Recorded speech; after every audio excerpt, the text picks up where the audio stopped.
வருகின்ற கார்த்திகை மாதத்துல வரக்கூடிய 2வது செவ்வாய்க்கிழமை மேம். அதனுடைய சிறப்பு அன்னைக்கு பஞ்சமி திதியும் சேர்ந்து வருது. அன்னைக்கு என்ன பூஜை? கார்த்திகை மாதம் பஞ்சமி ரொம்ப விசேஷம். இப்போ நீங்கள் எல்லாருமே பார்த்துருப்பீங்க, திருச்சானூரில் பத்மாவதி தாயாருக்கு பிரம்மோற்சவம் நடக்கிறது. ஸோ கார்த்திகை மாதத்தில் தான் தாயாருக்கு அங்கே ரொம்ப விசேஷம்.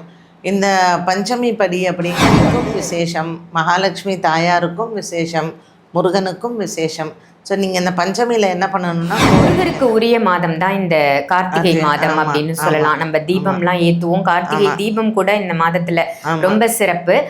அதை தவிர்த்து இந்த செவ்வாய்க்கிழமை முருகருக்கு என்ன பூஜை செய்கிறது? ரொம்ப எந்த விதமான தீய சக்திகளும் நம்ம வீட்டுக்குள்ளே அண்டாது அப்படின்னு சொல்லுவாங்க. குலதெய்வம் நம்ம வீட்டில் வாசம் பண்ணணும்னு சொல்லுவாங்க. ஆன்மீக பரிகார நேயர்கள் அனைவருக்கும் அன்பான வணக்கங்கள். இன்னைக்கு நம்ம யாரை சந்திக்க வந்திருக்கோம் அப்படின்னு பார்த்தீங்கன்னா, அஸ்ட்ராலஜர் பாரதி ஸ்ரீதர் மேடம் தான் சந்திக்க வந்திருக்கோம். வணக்கம் மேம். வணக்கம்மா மேம். ஒவ்வொரு நாளுமே மக்களுக்கு பிரயோஜனமாக இருக்கக்கூடிய நிறைய நல்ல பதிவுகள் கொடுத்துட்டு வரீங்க. மக்களும் ரொம்ப சந்தோஷமாக நீங்கள் சொல்கிற விஷயங்களை, பூஜை முறையாக இருக்கட்டும், தீபமாக இருக்கட்டும், எல்லாமே செஞ்சுட்டேன் அப்படின்னு கமெண்ட் செக்ஷன்லேயும் போடுறாங்க. அந்த பூனை வீடியோவில் நான் பார்த்தேன் மேம். ஒருத்தவங்க வீட்டில் கிட்டத்தட்ட ஒரு 10 நாளாக பூனை குறுக்க மறுக்க போய்கிட்டே இருந்துச்சான். அவங்க ரொம்ப பயத்தில் இருந்திருக்காங்க. திடீர்னு ஏன் பூனை வந்தது, நம்ம வீட்டை அது ஏன் சுத்துது அப்படின்னு ஒரு பயம் இருந்திருக்கு அவங்களுக்கு. பட் உங்கள் பதிவை பார்த்ததுக்கப்புறம் உங்களோட ஓன் எக்ஸ்பீரியன்ஸை நீங்கள் ஷேர் பண்ணியிருந்தீங்க. அதை பார்த்ததுக்கப்புறம் அவங்களுக்கு ஒரு தெளிவு கிடைச்சிது. நான் இதை ஒரு பேட் வைப்புன்னு நினச்சிட்டேன், பட் இது ஒரு நல்ல விஷயமா இருக்குது எனக்கு. நான் இப்போ தான் நிம்மதி. நிறைய நான் சர்ச் பண்ணேன், எனக்கு கிடைக்கல. டக்குன்னு உங்கள் பதிவு பார்த்தேன் அப்படின்னு சொல்லி ரொம்ப சந்தோஷம். அப்புறம் நானும் ஒருத்தங்க எழுதியிருந்தாங்க, நீங்கள் அது உங்களையே அடைக்கலமாக வந்தது, நீங்கள் வீட்டுக்கு எடுத்துகிட்டு அதுக்கெல்லாம் செஞ்சுருக்கணும் அப்படின்ட்டுன்னு. உங்கள் அக்கறை எனக்கு புரியுது. பட் நான் இன்னொரு ஒருத்தங்க கெஸ்ட்டோடு நான் போயிருந்தேன். போனது அவங்க காரு, கூட்டு போனது அவங்க நான் பூனையை தூக்கிட்டு வர்றது அவங்க அதை நல்ல சகுனமாக ஃபஸ்ட்டு யோசிக்கணும். அதனால் எனக்கும் நீங்கள் சொல்கிற அக்கறை எனக்கும் இருந்தது. ஆனால் கோவிலில் இருக்கிறவங்க என்ன பண்ணிட்டாங்கன்னா, அதை கொண்டு போய் எங்கேயோ விட்டாங்க. அதுக்குள்ளே அபிஷேகம்லாம் முடிஞ்சிச்சு. நானும் கிளம்பி வந்துட்டேன். அதை நான் கூட்டிகிட்டு வரக்கூடாது, என்னை அடைக்கலமாக தேடி வந்தது, அதை நானும் எடுத்துகிட்டு வரணும்லாம் எனக்கும் அந்த சமயத்தில் அது தோணலை. கேள்வி கேட்குறது ரொம்ப ஈஸி தான், ஏதோ ஒரு இடத்துல உட்காந்துட்டு. பட் மற்றவங்களுடைய சூழ்நிலைகள், அங்கே என்ன நடந்தது அப்படிங்கிறதும் இருக்குது இல்லையா? அதனால் அதை அப்படியே நம்ம விட்டுட்டு வந்துட்டோம்னா நம்ம என்ன அது எங்கே உள்ள பூனைன்னு கூட எனக்கு தெரியாது. அது பாவம் அவங்க அம்மா இருக்கும், அது அம்மாட்ட பால் சாப்பிட்ற பூனையாக கூட இருக்கும் இல்லைங்களா? உங்கள் அக்கறையெல்லாம் ரொம்ப நல்லா தான் இருந்தது. பட் நானும் அதுக்கு பதில் சொல்லணும்னு நினச்சேன். ஸோ இன்றைக்கி வித்யா இந்த கேள்வியை கேட்டதுனால அவங்களுக்கு ஏற்ற பதிலையும் நான் சொல்லிட்டேன். கண்டிப்பா மேம். நானுமே பார்த்தேன் அந்த கமெண்ட்ஸை. மக்கள் ஒரு சில பேர் நம்மளோட சுச்சுவேஷனை புரிஞ்சுக்கிறது இல்லை. அதுதான் உண்மை. அந்த அவங்களுக்கு ஒருத்தங்க, அவங்களுக்கு கூட நான் இதெல்லாம் கேட்டேன், ஆனால் நீங்கள் பதிலே சொன்னேன்னா எனக்கு முதல்ல கமெண்ட் படிக்க டைம் இல்லை. ஏதோ படிக்கிறதுல நான் போட்டுருவோம். அப்புறம் நான் அவங்களுக்கே போட்டேன், குமுதினி அம்மா உங்கள் கேள்வியை எப்போவுமே நான் படிக்கிறதுக்கு பதில் சொல்லணும்னு எனக்கு இது இல்லை அப்படின்ட்டுன்னு. அவங்க கேள்வி கேட்டாங்களா உடனே நம்ம பதில் சொல்லணும். அது எல்லாருக்கும் சாத்தியம் இல்லை இல்லையா? ஆமாம். நீங்கள் மேக்ஸிமம் போடுறீங்க மேம்.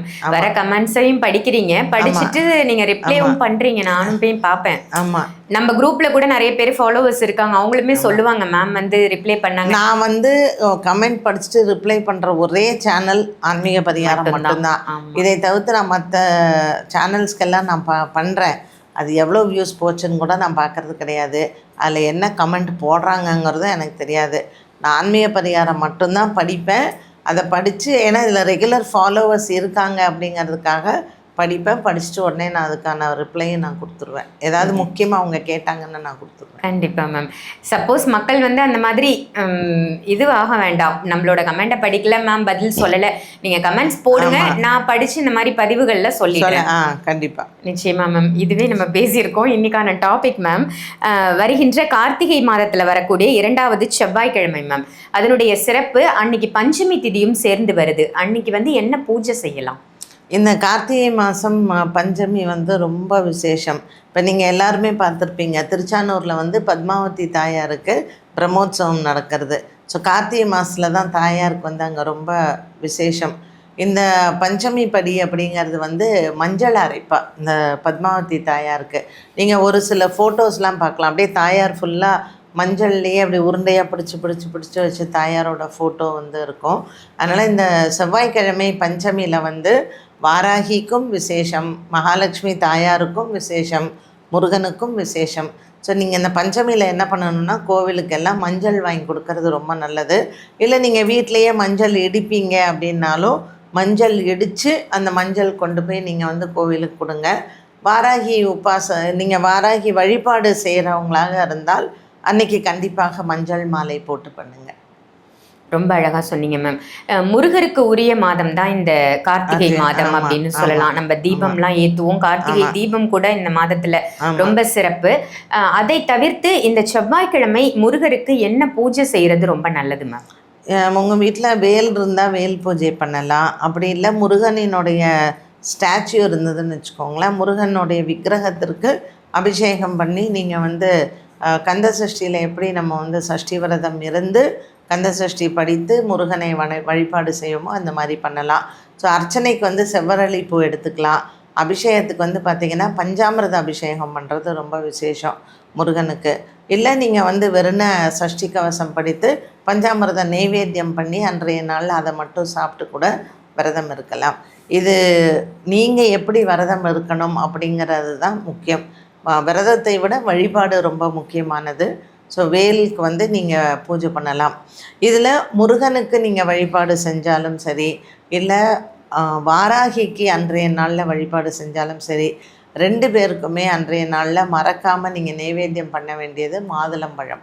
ஸோ மாதுளம்பழம் அந்த முத்துக்கள் இருக்குது பார்த்திங்களா, அதில் அபிஷேகம் பண்ணலாம் முருகருக்கு, ரொம்ப விசேஷம். ஸோ மாதுளம்பழம் முத்துக்களில் அபிஷேகம் பண்ணி அந்த இதை நம்ம பிரசாதமாக நாம் உட்கொண்டாலும் சரி, மற்றவர்களுக்கு கொடுத்தாலும் சரி, இது வந்து ரொம்ப விசேஷம். அன்றைய தினம் வந்து தாயாருக்கு வந்து மஞ்சள் காப்பு பண்ணுவாங்க அப்படின்னு நீங்க சொன்னீங்க மேம். இப்ப தாயாரினுடைய கோவில்ல மட்டும்தான் நம்ம மஞ்சள் கொண்டு போய் கொடுக்கணுமா, இல்ல எல்லா கோவிலுக்கும் கொடுக்கலாம்? நீங்க மாரியம்மன் கோயில்ல கொடுக்கலாம், அங்காளம்மா கோயில்ல கொடுக்கலாம், மகாலட்சுமி கோயில்ல கொடுக்கலாம், எங்க வேணாலும் கொடுக்கலாம். பஞ்சமி படி அன்னைக்கு அந்த கார்த்திகை மாதம் வளர்பிறை பஞ்சமி மஞ்சள் வந்து ரொம்ப விசேஷம். அதனால் அன்றைய நாளில் மஞ்சள் மற்றவர்களுக்கு கொடுக்கறது, கோயிலுக்கு கொடுக்கறதெல்லாம் ரொம்ப விசேஷம்.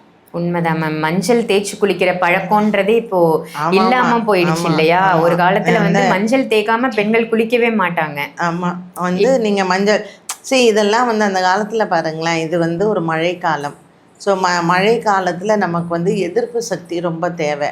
இந்த எதிர்ப்பு சக்தி எதில் வருது? மஞ்சள் வந்து ஆன்டிபாக்டீரியல் எலிமெண்ட் அதில் நிறைய இருக்குது.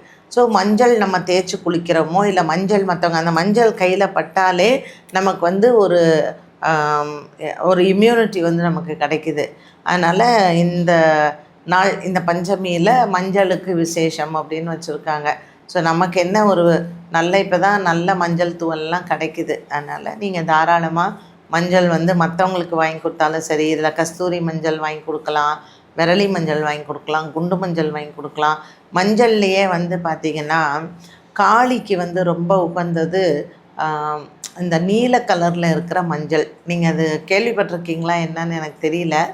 மஞ்சள் கிழங்கு வந்து பார்த்திங்கன்னா கருமஞ்சள் அப்படின்னு சொல்லுவாங்க. அந்த கருமஞ்சள் வந்து நம்ம வீட்டில் வச்சுருந்தாலுமே ரொம்ப விசேஷம். எந்த விதமான தீய சக்திகளும் நம்ம வீட்டுக்குள்ளே அண்டாது அப்படின்னு சொல்லுவாங்க. குலதெய்வம் வந்து நம்ம வீட்டில் வாசம் பண்ணணும்னு சொல்லுவாங்க இந்த கருமஞ்சள் இருந்தாலும். ஸோ நீங்கள் வந்து அந்த கருமஞ்சள்லாம் நாட்டு மருந்து கடையில் கிடைக்கும். அதனால் அது வந்து நல்ல குண்டாக இருக்கிற மாதிரி இருக்கிற அந்த தோலை இப்படி பார்த்திங்கன்னா உள்ளே வந்து ப்ளூ கலரில் இருக்கும், நீல கலரில் இருக்கும். இது வந்து காளிக்கு உகந்தது இந்த மஞ்சள். அதனால் இந்த நீல நிற இந்த கருமஞ்சளையும் நம்ம வாங்கி நல்லா காய வச்சு அதையும் பொடி பண்ணி நம்ம வந்து கோவில்களுக்கு கொடுக்கலாம். காளி கோயிலுக்கு கொடுக்கறது ரொம்ப விசேஷம். இந்த கருமஞ்சள் வந்து ஹோமத்தில் போடுவாங்க. ரொம்ப சிறப்பு மேம். மஞ்சளை பற்றியும் இந்த பதிவில் நிறைய விஷயங்கள் தெரிஞ்சுது. பஞ்சமி திதி மட்டும்தான் அப்படின்னு நான் நினச்சேன். அப்படி இல்லை, நிறைய விஷயங்கள் இந்த பதிவின் வாயிலாக நான் தெரிஞ்சுக்கிட்டேன், மக்களுக்கும் தெரிஞ்சிருக்கும். நன்றி மேம். ஆமாம், நிறைய பேருக்கு வந்து இந்த பதிவை புதுசாக பார்க்குறவங்களுக்கும் சரி, ஸோ இதை பற்றி தெரியாதவங்களுக்கும் சரி, இந்த கருமஞ்சள் வந்து நான் சொல்லுவேன், லேடிஸ்க்கு வந்து பொதுவாக இந்த கருமஞ்சள் வந்து ஆஃபீஸ்க்கு போகிறாங்க இல்லைங்களா, ஸோ உங்களுடைய பர்ஸில் வந்து நீங்கள் அதை வச்சுக்கிட்டீங்கன்னாலும் அது ரொம்ப விசேஷந்தான். இந்த கருமஞ்சளுக்கு வந்து எனக்கு தெரியல, இது எனக்கு கிடைக்கலன்னு சொல்கிறவங்க ஸ்ரீவித்யாவுக்கு இந்த நம்பருக்கு வேணால் ஃபோன் பண்ணுங்கள். எனக்கு தெரிஞ்சவங்க இருக்காங்க, நான் வர வச்சு தரேன். பட் அது கொஞ்சம் காஸ்ட்லி, மற்ற மஞ்சளை விட கருமஞ்சள் வந்து கொஞ்சம் காஸ்ட்லி. நீங்கள் வேணும்னா சொல்லுங்கள், நான் வர வச்சு தரேன். நிச்சயமா மேம். தேவைப்படுறவங்க இந்த நம்பருக்கு காண்டாக்ட் பண்ணி வாங்கிக்கலாம். Thank you ma'am. தேங்க்யூ.